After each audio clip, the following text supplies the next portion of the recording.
In this video, I'm going to find the global or absolute maximum and minimum for a function. The function is f of x is equal to x times square root of 16 minus x square on the closed interval of 0 to 4. First of all, we kind of need to recognize that this function is continuous on the closed interval 0 to 4, which means that by extreme value theorem, we are ensured that this function has a global maximum and a global minimum on that interval. Now, how do we go about finding those extreme values? The step is pretty straightforward. The first step, step 1, what I call, is to evaluate the function on the boundary points. So that means we need to find f of x equal to 0. At f of x equal to 0, it turns out that 0 times square root of 16 minus x square, 0 square is 0. And then f of x is equal to 4, that is also equal to 0 because 16 minus 4 square is 0. So that's going to give me 0. So we found the function value to be 0 in both of these boundary points. Now, step 2, we're going to find the derivative of this function, and then we are going to set it equal to 0. F prime of x is equal to 0. So using the, let's say this is my u and this is my v, so I'm going to get u times derivative of v, x times derivative of that is going to be square root of 16 minus x square. Derivative of that is going to be 1/2 to the power times 1 over square root of 16 minus x square. Now, I have to use the chain rule. Using the chain rule, I'm going to get negative 2x.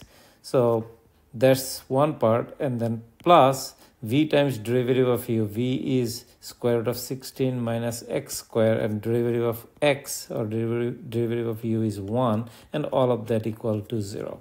Now let me do something on the side here. I kind of stepped ahead a little bit without explaining the whole thing. So what is the derivative of d over dx square root of 16 minus x square, which is 16 minus x square to the power 1/2. Using the chain rule, I'm going to get actually not using the chain rule, using the power rule, I'm going to get 1/2 16 minus x square to the power 1/2 minus 1. Then using the chain rule, I'm going to take the derivative of 16 minus x square again. So that's going to give me negative 2x. And if I simplify it, I get 1/2 times 1 over square root of 16 minus x square times negative 2x. And that's exactly what I have here. So if I were to simplify it, I'm going to get this 2 and 2 are going to cancel. That's going to give me negative x square in the numerator divided by square root of 16 minus x square plus square root of 16 minus x square. Now if I multiply both numerator and the denominator in the second fraction or second number by square root of 16 minus x square divided by square root of 16 minus x square and set it equal to 0, and then I get negative x square plus 16 minus x square, all of it divided by square root of 16 minus x square. Okay, and that is equal to 0. I get negative 2x square plus 16 over square root of 16 minus x square, and that is equal to 0. Now this derivative is undefined at x equal to 4, so that's the critical point. However, that point is on the boundary point, so we already have taken that into consideration. And now we just need to find out what is negative 2x squared plus 16 gives me for x. So that's going to give me x squared is equal to 8, and then x is equal to square root of 8, which is 2 times square root of 2. All right.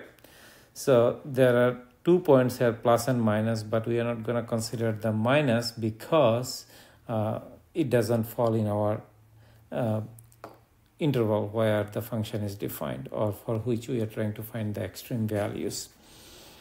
So all we need to do is find the value of this at x is equal to 2 times square root of 2 is equal to 2 times square root of 2 times square root of 16 minus 2 times square root of 2 whole square, and that is going to give me 2 times square root of 2 times square root of 16 minus 2 times square root of 2. If you square it, you're going to get 8. So that's going to give me 2 times square root of 2 times square root of 8, which is 2 times square root of 16, which is 2 times 4, which is 8. Now one could ask us, so do we take plus or minus here? Let's stick to the positive value because it's a function. It has to have only one value for a specific point. It cannot have two.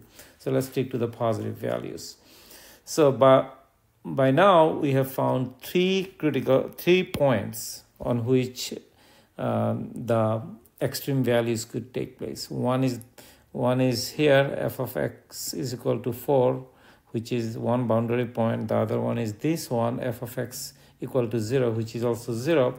And the other one is the critical point where I have x equal to 2 times square root of 2, and at that point function has a value of 8.